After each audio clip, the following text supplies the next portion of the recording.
I mean, they're projected to lose between 2 and 400 million on this. And to everyone who hates when I win, the winged victory came to the Louvre in pieces, and people still line up to see her. And I can only hope that despite my flaws, and despite my cracks and my breaks, and there are many of them, that at every premiere and everything I do, people will wait in line to see.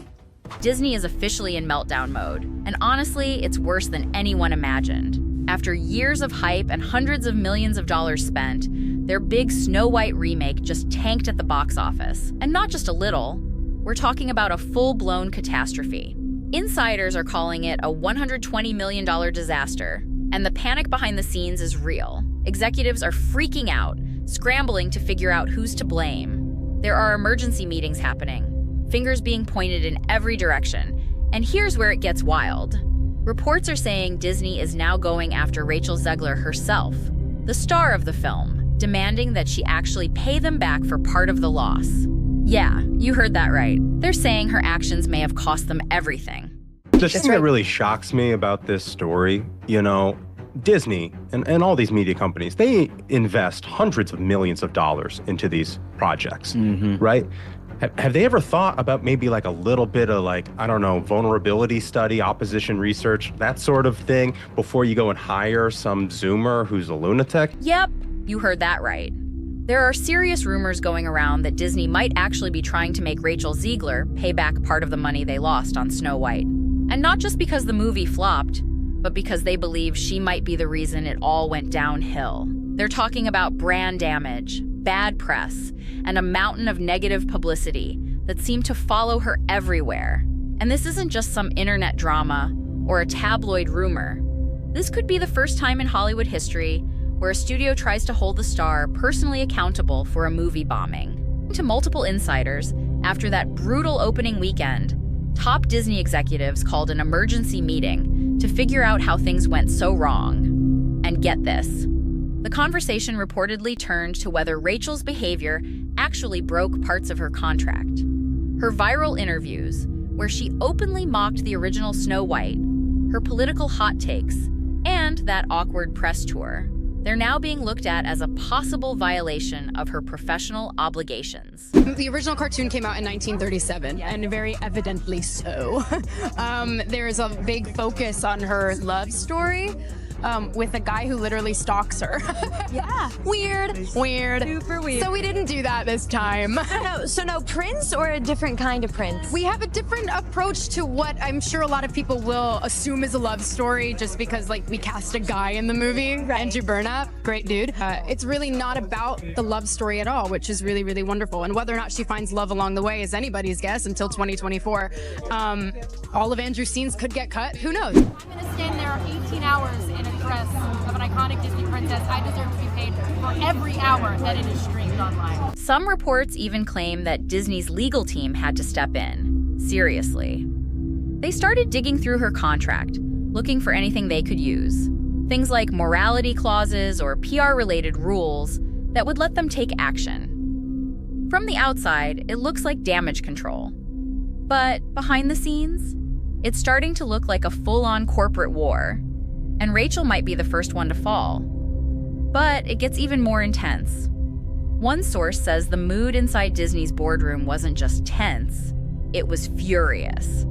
According to someone who was actually in the meeting, an exec stood up and shouted, "She torched a billion-dollar brand in under a year, and we paid her to do it." That's how bad things have gotten. Another insider said the idea of forcing Rachel to pay something back, either through contract penalties or by cutting her bonuses, wasn't laughed off. People were actually nodding their heads like, yeah, let's do it.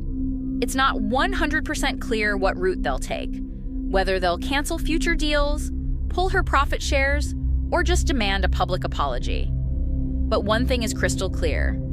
Inside Disney, Rachel Zegler has gone from next big star to full-blown liability. And then they had to hire a special media consultant for her to follow her around all the time and make sure she didn't continue shitting on Snow White and the prince and young love and women who want to get married and Steven Spielberg, the executive producer of her previous movie, and white people who she claims wanted to know if she was really a Latina on her first movie. And this is where things go from bad to just plain embarrassing. While the public saw Rachel suddenly apologizing online, trying to sound more careful and polite, behind the scenes, it was a whole different story. What people didn't realize is that some of those apologies may not have even been written by her. According to insiders, Disney's PR team stepped in and started ghostwriting her statements.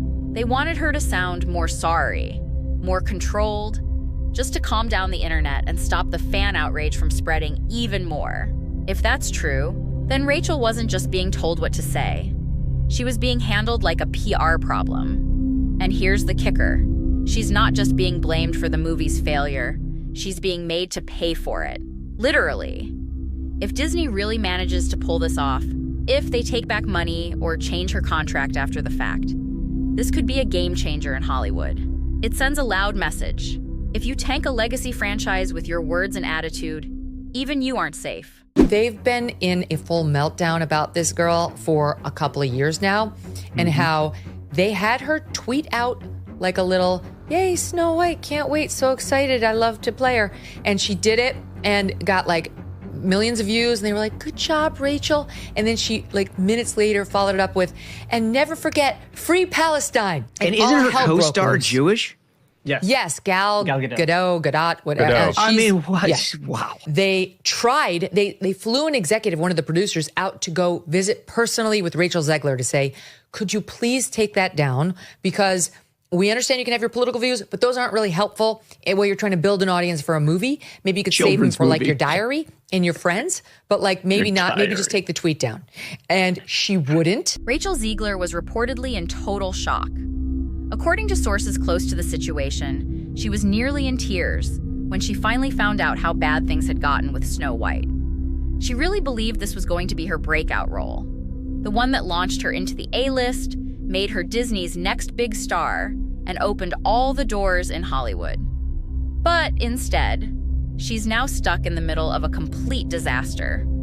All that excitement she once had about playing such an iconic character, it's been totally buried by the backlash, the headlines, the social media outrage, and worst of all, the box office numbers that just keep sinking. What was supposed to be the biggest opportunity of her career has turned into a corporate nightmare. So I don't think she's in the running toward the real Academy Awards. What was once hyped up as Disney's next massive hit has now turned into one of the biggest box office disasters they've had in years, maybe ever.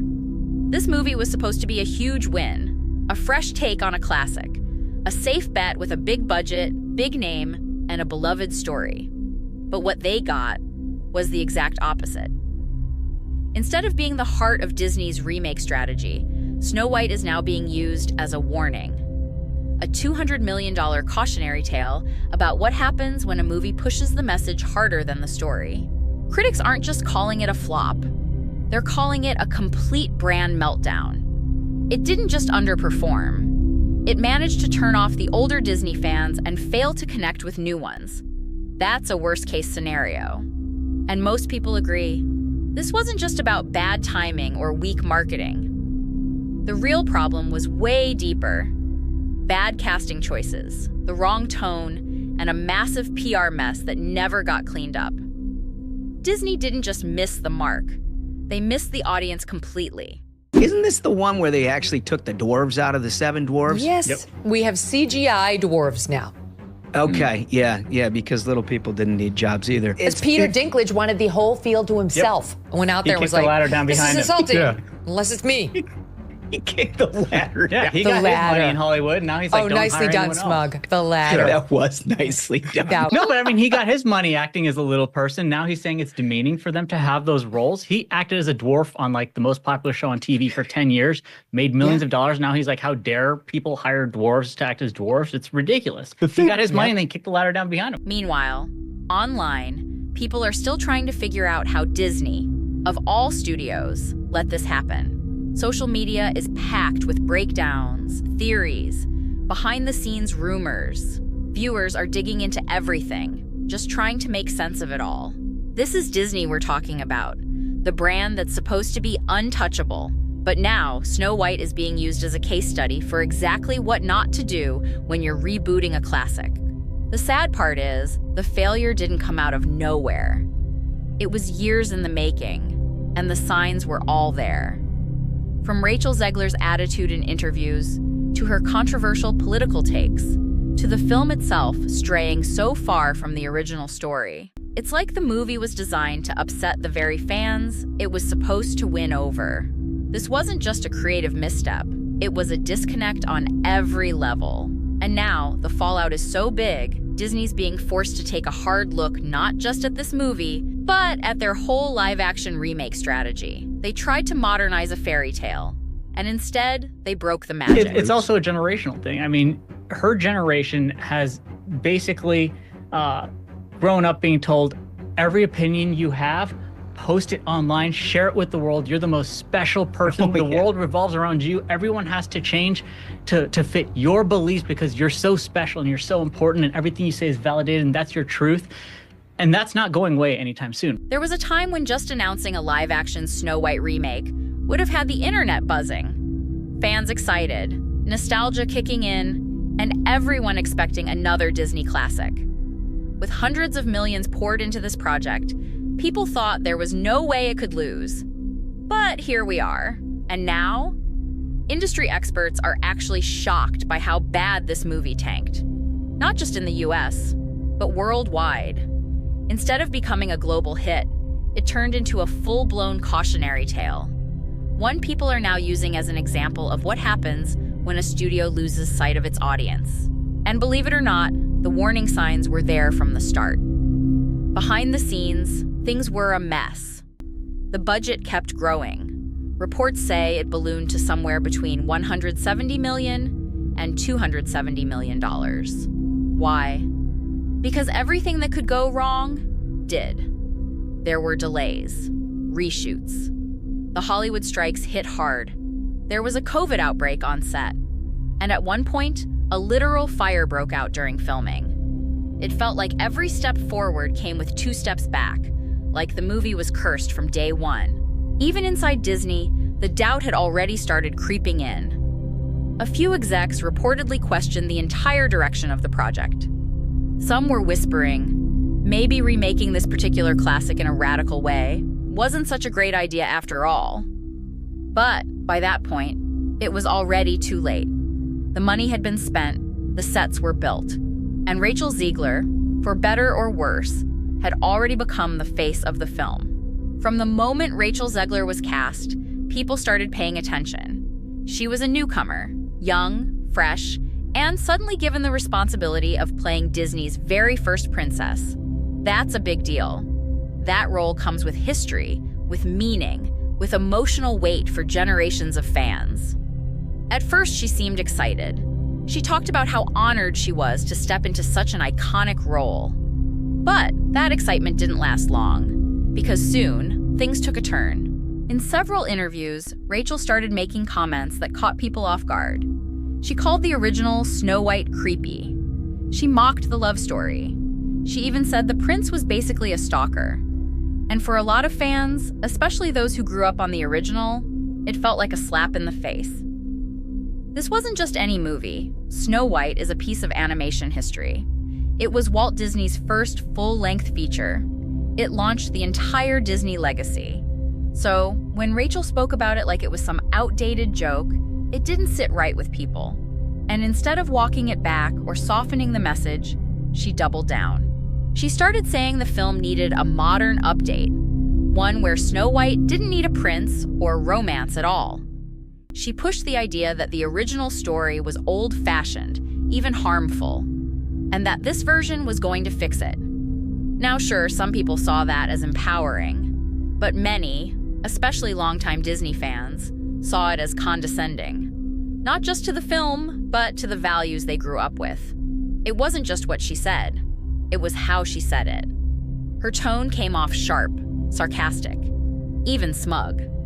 What could have been a thoughtful conversation about updating a classic felt more like she was tearing it down. And that's when the real divide started. Fans weren't just disappointed. They felt disrespected. Instead of taking a thoughtful, respectful approach, Rachel often came across with a sarcastic tone. And for many people, that was the breaking point. It didn't sound like she was simply offering a new perspective. It sounded like she was mocking the story. And by extension, mocking the people who loved it. And let's be honest, Snow White isn't just a kid's movie. For a lot of people, it's part of their childhood. It's something they watched with their parents or grandparents. It holds emotional value. So when Rachel spoke about it in a way that felt cold or dismissive, her words hit a lot harder than she probably expected. Now sure, some folks understood what she was trying to say, that women today can be strong, independent, and not rely on a love story. That's fine. But it wasn't the message that upset people. It was the delivery. Her tone felt smug. Her words came off as condescending. Instead of inspiring conversation, she pushed people away, especially those who felt like their memories and values were being ridiculed. And the more she tried to explain herself, the worse it got. Each interview created more distance between the movie and its fans. What could have been a respectful update of a classic ended up turning into a cultural fight, a clash between old and new, respect and rebellion. For Disney, this was the worst-case scenario. Snow White was supposed to bring generations together, grandparents, parents, and kids, all enjoying a timeless story reimagined for today. But instead of uniting people, it drove a wedge right between them. What was meant to be a celebration of the past and present turned into a generational divide. Behind the scenes, Disney went into full-blown crisis mode. Executives started calling emergency meetings. PR teams worked around the clock trying to patch things up. The focus quickly shifted from promoting the film to trying to contain the damage. Then came Rachel Zegler's apology. She released a statement, trying to walk back her earlier comments, hoping it might cool things down. But the response was not great. People didn't buy it. To many, the apology felt too polished, too well-timed, like it had been written by a PR team and scheduled to drop right before the movie's release. It didn't feel real. It felt rehearsed. Fans started picking it apart, line by line. They pointed out what she didn't say, what she should have said, and how the whole thing felt more like a public relations strategy than an honest moment. And instead of helping, it made things worse. For a lot of people, that so-called apology confirmed what they were already thinking, that this wasn't about accountability. It was about saving face. Not for Rachel, but for Disney. And in that moment, what could have been a chance to rebuild trust ended up deepening the divide even more. As the controversy kept growing, Disney quietly started pulling back. Insiders say they scaled down red carpet events and made press appearances more scripted and controlled. At that point, it seemed like they were afraid to let Rachel Zegler speak freely, worried she might say something else that would make things even worse. By the time the movie finally premiered, it didn't feel like a celebration. It felt like a quiet, uncomfortable event that Disney just wanted to get through. And then came opening weekend. Behind the scenes, Disney was hoping for at least a modest success, something that could calm the storm and help them recover part of their massive investment. But what they got instead was a historic flop. In the US, the film barely brought in $43 million. And for a company like Disney, with all their marketing power and the Snow White name behind it, that number was shocking. Globally, the total for opening weekend was just around $87 million. It might sound like a lot at first, but not when the film cost over $250 million to make and promote. That number doesn't even cover the basics, like distribution, advertising, or back-end deals. And just like that, reality hit hard. The movie hadn't just underperformed, it had failed on nearly every level. Industry insiders were stunned. Analysts who had been cautiously optimistic started changing their predictions overnight. Some even said the movie might never break even. Not in theaters, not with streaming, and not with merchandise. For comparison, even Disney's Dumbo remake, which didn't exactly blow people away, had a stronger launch and better public reception. Snow White didn't just fall short. It collapsed under the weight of its own hype and controversy. What made everything worse was the silence. There was no buzz, no surprising fan reactions, no viral clips or word-of-mouth excitement. There were no feel-good moments or redemption arcs, just a slow, quiet fizzle. And in Hollywood, that's sometimes more dangerous than outrage. The movie didn't just flop, it vanished. And that kind of failure can shake a studio's confidence to its core. For Rachel Zegler, the weak debut was another blow, stacking on top of the growing list of problems already tied to her name. As soon as the numbers came in, the speculation started. Who was responsible for this mess? Was it the writing, the direction, the marketing? Everyone had theories, but the spotlight kept swinging back to one person. Rachel Zegler. She was the face of the film, the one in every trailer, every interview, every headline. And in Hollywood, when you're the face of a flop, the consequences come fast. Insiders started whispering that Disney may be done working with her. Some claimed deals had already been canceled behind closed doors.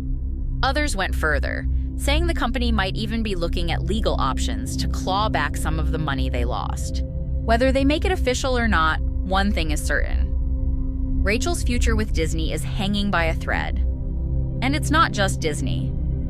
Across the industry, her reputation has taken a serious hit. Some producers are reportedly calling her radioactive, worried that even mentioning her name in a project could cause backlash before filming even begins. Because in Hollywood, perception is everything.